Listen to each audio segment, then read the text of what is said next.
Not many people can say that their podcast outperformed Oprah Winfrey's, but that's exactly what happened for the team behind The Secret Life of Canada. The podcast sets out to unearth Canada's untold history, and with more than 100,000 downloads of their first few episodes on iTunes, the interest is there. Joining us now to explain, Katie Jensen, a freelance producer of several podcasts, including most recently The Secret Life of Canada. And the two hosts of that podcast, actor and playwright Leah Simone-Bowen and playwright Falen Johnson. Welcome to you all. Thank you. Try not to fangirl, because I kind of like this podcast. Going to be professional, as professional as I can be. But Katie, tell us, how did this podcast come to be? Well, last summer, I wanted to run this Pay What You Can workshop that really focused on getting more voices into the Canadian podcast landscape. So I created this huge 3-hour workshop and then posted about it on Twitter and Facebook, saying, hey, anyone can come, it's sliding scale. I'll get people to sponsor those who can only pay $1 or pay $5. And then they saw that on Facebook and came to my very first workshop in April, and everyone loved their concept of the show. So. And you had to do like a 20-second presentation? Yeah. Leah, tell us about that. So the end of this tutorial that Katie gave us, which was great, was you have to make your own little trailer. And we really hardly knew how to, even to open the iTunes and to try and figure out, we were just terrible at everything technical. But we had a really good idea of what we wanted the podcast the concept and what we wanted it to sound like. So we recorded this little thing with music over top of it. I thought it sounded pretty terrible. Yeah, the music. Did it sound terrible? The music was not. It was quite bad. The music was just up really high because, again, we have no technical ability. Yeah, we have whatsoever. no technical skill. Yeah, and so we finished it, and everyone clapped, and we felt good about ourselves, and we were like, okay, we'll try and put together a podcast, and then. Lucky for us, Katie contacted us a couple days later and said, I really loved this concept. I really loved you guys. What are you doing with it? And that's how Secret Life came to be? Yeah. So that presentation that you had is exactly what Secret Life is, or? Yeah. Basically, yeah. It essentially is the teaser that you hear is like the teaser in iTunes is what they made, and then just with the music turned down a little bit. So Falen, that day when you went to this workshop, what were you expecting to happen? I wasn't really sure, because we didn't know Katie, and we didn't really know what we were doing. Leah had purchased some microphones, and we brought our laptops and all our gear, but I didn't have any idea what I would walk out with. I definitely didn't think that we would end up having such a fortuitous relationship and that this would go anywhere. So, but you wanted to do a podcast. Yeah, we wanted to do a podcast. We had talked about it before, and so when the little advertisement for it had showed up on Facebook, I was like, we should do this. And so that's how we found out about it, and that's how we ended up going. Katie, why have the workshop in the first place?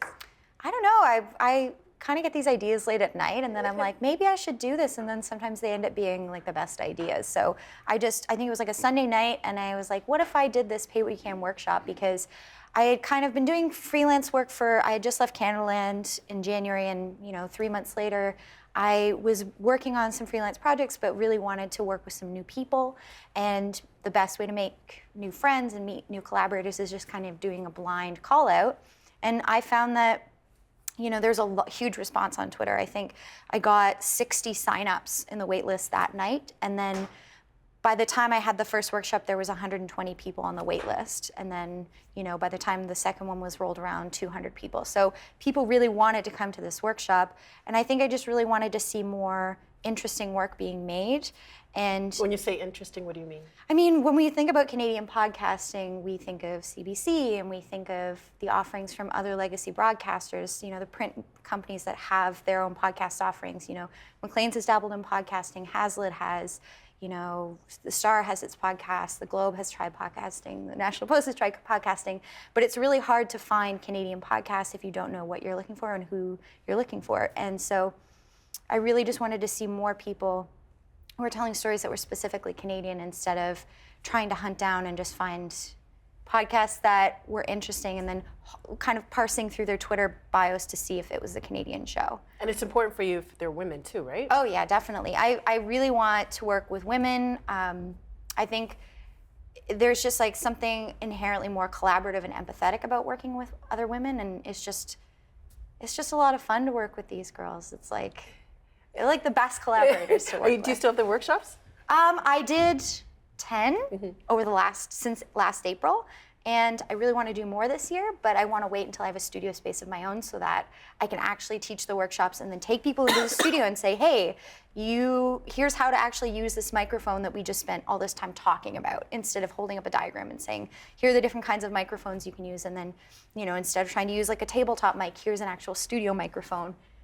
Come in, record it, and then you can take it home with you. We were joking before with Leah that if she coughs, she has to get off the set. She's not feeling very well. No. It's really, we're really happy to have you here. Thank you so much. So don't, if you need to cough away. How do you find the stories that you tell on A Secret Life? We're pretty lucky. The reason we started the podcast is because we know a lot of these stories, because we're both playwrights. We both work in theater, and being a playwright means that you're often doing research work on a myriad of subjects. And being Canadian playwrights, that's really what we've been searching. So we just know a lot of weird history. And one of the reasons we started this podcast is Falen and I would get together, periodically and talk about our work, and it would always be a conversation of, oh my gosh, you know what I just found out? I found out like this wild thing about this place, or that this person discovered this place before we even thought it was discovered, or what have you. So we actually have a lot of these weird facts and knowledge floating around in our heads already. But also, since we've started the podcast, it's been amazing. We've gotten so much feedback, and so many people have contacted us and said, can you please do a story about this person in my community that nobody knows about? Can you please do something about this subject? I want to know more, but I don't know anything. And I mean, I think the reality is a lot of people come to us and say, oh my gosh, how are you finding this stuff? Well, this stuff is out there. I mean, historians have done the work. It's just, I think what gets chosen to be promoted, the stories of Canadian history that really get pushed out there are the same over and over and over again. And I do feel like it's a curated process. I do feel like it's a colonial process in those names and people that we kind of promote. So we're just trying to change the frame.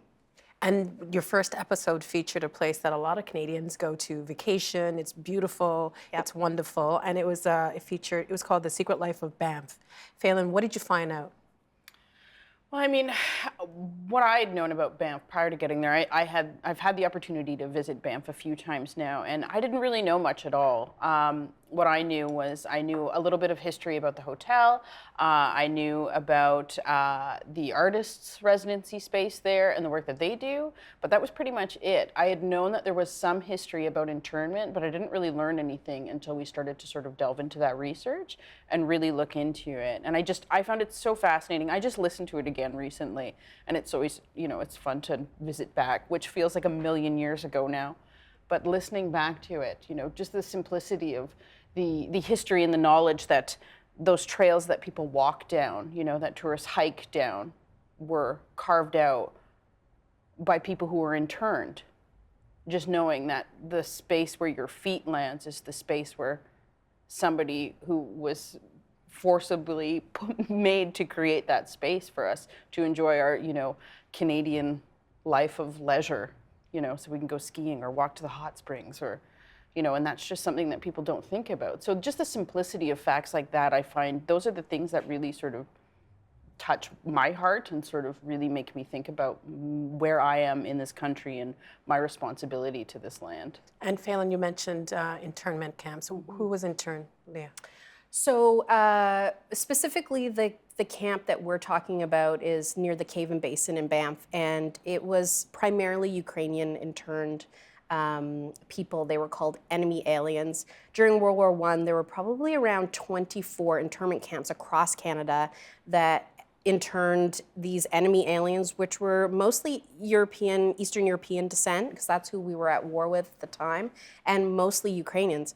So yeah, this specific internment camp that we talk about in the Banff episode, I mean, like Falen said, these people were responsible for building, the Banff Springs Hotel, which is kind of this jewel of Banff when you go there, and so many other things. And I think, as a person who grew up in Alberta and went to Banff several times a year, it was astonishing to me that this history about this place existed and no one knew. And it's not, when you drive into Banff, I don't know that there are any plaques there commemorating these Ukrainians that really, some of them died, building Banff. So it's a pretty astonishing and sobering piece of history. And Leah, something that you and Falen discuss on the episode itself is how do you enjoy that space, knowing the history of that? I mean, I know a lot of people have said, oh, Banff is ruined now, you've ruined it. But I personally feel that, in every episode we deal with really sometimes disturbing and hard information. And I really feel like each episode is a love letter to that place and to those people. And I feel that I personally can enjoy Banff so much more knowing now who built it, whose blood, sweat, and tears went into building me the trails, and I would feel terrible to not honor them and not know their stories. And the other part of the episode is also about whose land are we on when we go to Banff. And that is something I also never even clocked growing up going there. And so, we talked to Bill Snow, who's a Stoney Nakoda member, about the displacement of the Indigenous people to make that national park. And all of those stories count and they deserve to be heard. And so that's why I think it's so important to hear them, and it makes me enjoy the place so much more. And some of the history, presumably, it's it's a history that breaks your heart, because I think as Canadians, we want to see ourselves in a certain way. What's the reaction been like when you do tell these stories that maybe make us step away from who we think we are as a country? It's pretty mixed, I'd say. Yeah. I think there are some people who would prefer us to sort of stick with the sort of status quo of what Canadian history has been up until this point. But there are also people who are more interested in hearing sort of the reality and the real history and the untold history of here. So, I mean, all you have to do is scroll through our iTunes reviews to see the spectrum of people who enjoy it and people who don't. And of course, not everyone's going to love it. And a friend of mine said, well, if everybody loved it, then you wouldn't be doing it right. And I thought that was a really, that made me feel good. I was like, yes, that's right. If everybody loved it, then we wouldn't be doing this right. How much research goes into the podcast? A lot. Yeah. A lot. I'd say probably 40 hours of research and writing and refining that research. Yeah. I would say, I mean, yes, in the finished product, but even more because, like I said, we've done back research for years about certain subjects. And someone wrote us recently and said, "Oh, I love your podcast, but you only publish twice a month. We want more." And the reason we don't publish more often is because we feel such a responsibility that the information be accurate. And also when you're telling mostly marginalized people's stories who have not really been heard or gotten their due, we want to make sure that we do it with a lot of love and care. So It's not about quantity, it's about quality. that's right, yeah. 6 episodes so far, right? Including shout outs. Which, I know this is probably like picking your favorite baby, but which episode has meant the most to each of you individually? I don't want to start now. I think Bear, because it was such a wild ride. Literally. Yeah, so that's episode 4, and I feel like at that point, Falen and Leah started to really get their legs and started to play within podcasting because they've never made a podcast before. So it's pretty incredible when you listen to episode 1, The Secret Life of Banff, and then just hear these are people who have never done this before, and they're incredible. They've just got this natural gift. And then episode 4 is just this incredibly raunchy, not safe for work, We didn't even No bother children. censoring it. Yeah, no children. You said that at the top. Yeah. But it's just this, it just explores this book that won the Governor General's Award, I think 1973 or 72. I think it was 76. 76 but- in the 70s. yeah. So Marian Engel wrote it, and it's just this piece of CanLit that was inspired. I don't want to blow this like really great reveal, but it's this book where this woman falls in love with a bear and has this very explicit sex that's detailed in this short novella. And they dive into the history and how that kind of fits into the framework of Canadian feminist history and second wave feminism, what comes before, what comes after. So it's kind of, if it was just about the book, it would be like a puff, a kind of a fun throwaway episode, like a really enjoyable episode, but purely entertainment. But because they put this in the framework of where this fell and why it was important and why it won an award, it becomes this kind of comprehensive look at Canadian literary history. And that's intentional, right? Yeah. Yeah. Like I said, we always want to provide a frame for all of the subjects that we cover, and so that's the frame. Really, what happened in Canada in the world of feminism to get Marian Engel to writing that book, and why was that book subversive at that time? And why is it still subversive? So it was a lot of fun, that episode. Okay, so Falen, your turn now. Previous question. I always fall in love with like the youngest child. So right now New Brunswick is probably up there. Yeah. Niagara Falls is also really close to me. That's just because I got to interview my dad, which was really fun. So that's sort of, that's a fun one for me. And then also I have, And it was also bilingual, right? One of New Brunswick one. The Yeah, New that was- Brunswick one, yeah. which was a really kind of interesting experiment to see how that would land. But yeah, I thought I learned the most from the New Brunswick episode. So I think that's my favorite right now. And Leah, your turn. It's hard. I'm actually gonna say the episode on Birchtown. Because I got to interview Lawrence Hill, basically, and who I love, and I love his writing, and because we really wanted in that episode to again change the frame of what we talk about when we talk about Black history, which we often talk about in schools and during Black History Month. It's better now, but it was always about the Underground Railroad. And so we went out and we interviewed just everyday Black Canadians, like, what did you learn about yourself in school? And they all said either the Underground Railroad or nothing. So What happened between all that other history, right? yeah, and so we uncovered 200 years of slavery before the Underground Railroad. So that was kind of my favorite episode so far for all of those reasons. We've mentioned the shout outs, which is part of the show, but it's not a complete episode, so a few minutes long, right? Yeah. Usually. And you did one on Rosemary Brown. Who is she? Falen?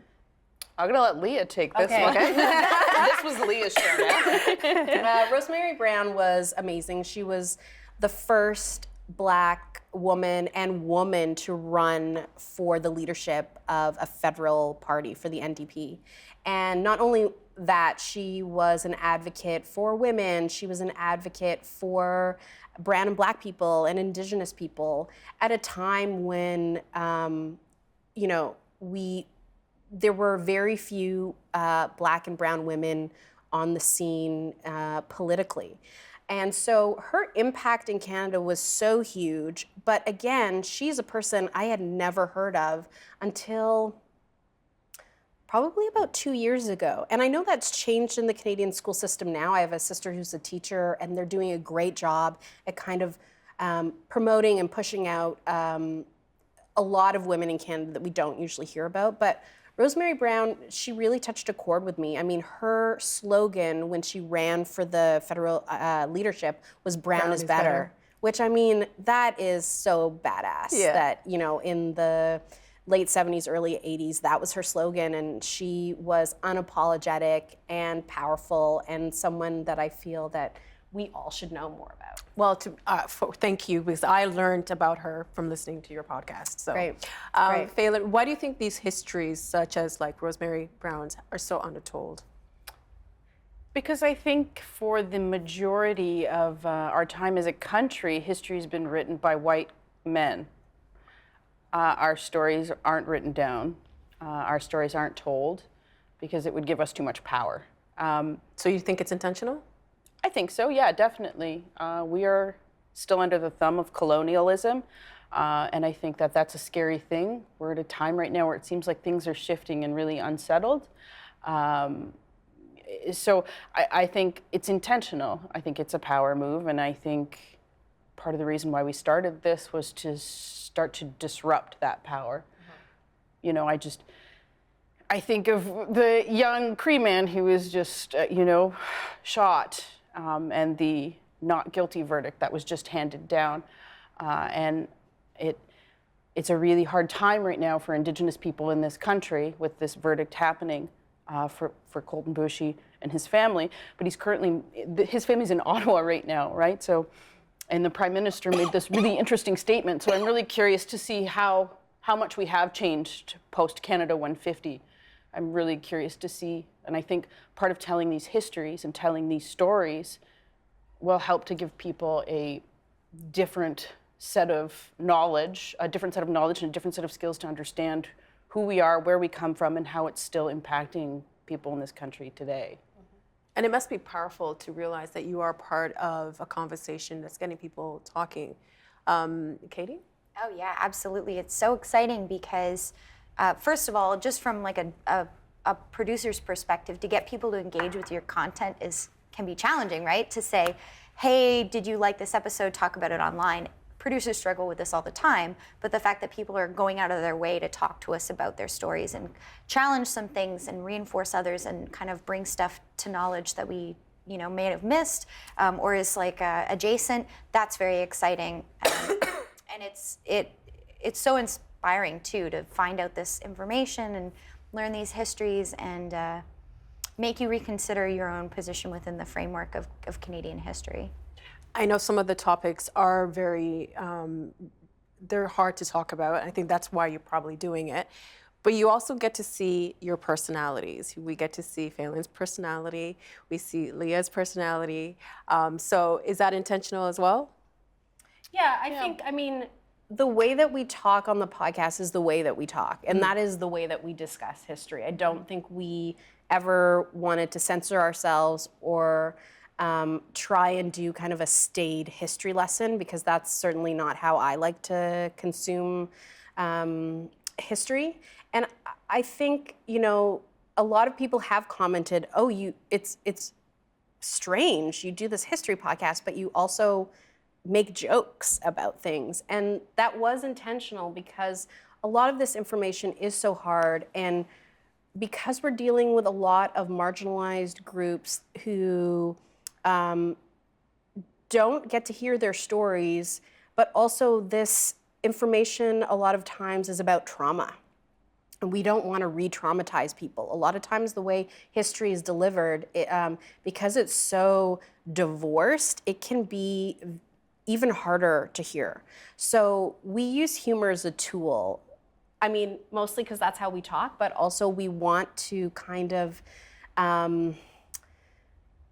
dissolve that power of the colonizer, of the people who implemented the trauma, of the, sometimes the Canadian government who historically has perpetrated a lot of these stories that we're talking about with the internment camp, with Indigenous people being kicked off their land. So it's definitely intentional to try and keep it as light as possible, but also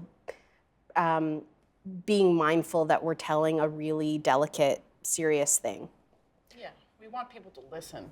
Yeah. And I think if it was too hard the whole way through, then we would lose people. Yeah. And so it's a spoonful of sugar. Mm-hmm. Yeah.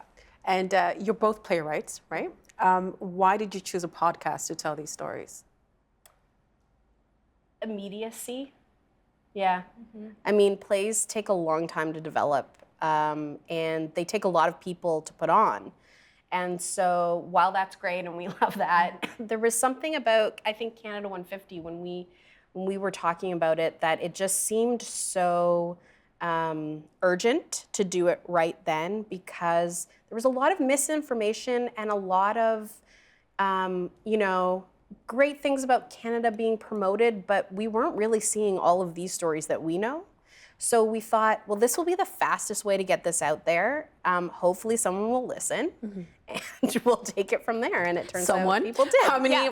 Quite a few people listened. That's right. 100,000 downloads. Yeah. Well over now. Well over that. Because Yeah. that was in December, right? This past we're December. probably, I haven't checked, but we're probably closer to 200 at this point, 200,000. So you surpassed This American Life and Oprah Winfrey's Super Soul For Sundays. that episode, yes. That's wild. For one episode, yeah. But it was still, it was still really We exciting. felt really good. Yeah. Everybody burned through their data. Yes.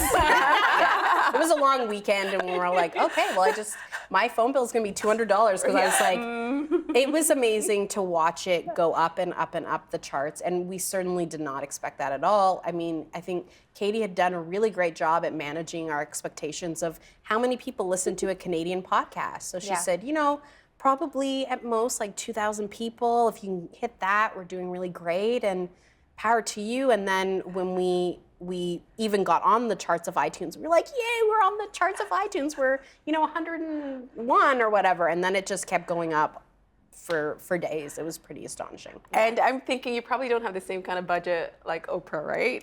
We actually we have a do picture. not. Certainly not. we And would this like is to our show. whole team. This is the whole team, the three Yeah. of you. Yeah. But you have researchers too, right? Or So we hire researchers on a per episode basis, and then we work with St. Joseph Media, and we have a guy there, our editor, Matt McKinnon, who helps kind of poke holes in anything he thinks the listener might need to know more about. Well, let's take a look at a picture here of your blanket fort. Just trying to figure out. So what is this? This is where you do your work. That is where We look like we're having fun and slightly terrified. Podcast rave.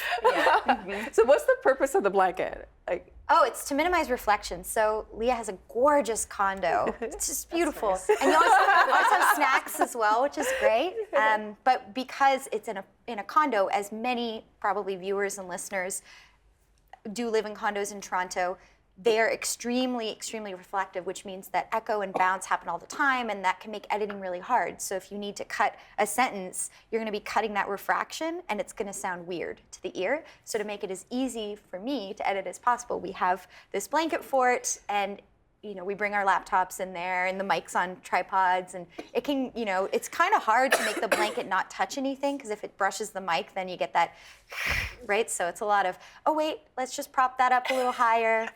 Well, and Leah's little dog too. Oh my yeah, gosh. my dog is always upset that we're in a blanket fort without her. So it is quite, I definitely, before we started podcasting, I had this idea in my head, people go into a studio and it's like the CBC kind of, and it's very professional. And, I think it sounds great, and we do that to make it sound really good. But it is quite ridiculous at times when you're sitting in a very hot, it's sweaty. We all know each other really well now because we record in a blanket fort. Yeah. We have grown-up jobs. but it must be so like knowing that you're doing so much with so little. It must be so rewarding. Yeah, absolutely. This is my favorite project to work on. Like these girls are so smart, and I just feel so, it's so blessed to work with you guys. Right back at you. Stop. Phelan, Leah, and Katie, thank you so much for being you, here, Leah. and continued success with The Secret Life of Canada. Thank you. We'll be Thank listening. you. Yes. Yay. The Agenda with Steve Bacon is brought to you by the Chartered Professional Accountants of Ontario, helping businesses stay on the right side of change with strategic thinking, insightful decisions, and business leadership. Are you on the right side of change? Ask an Ontario CPA.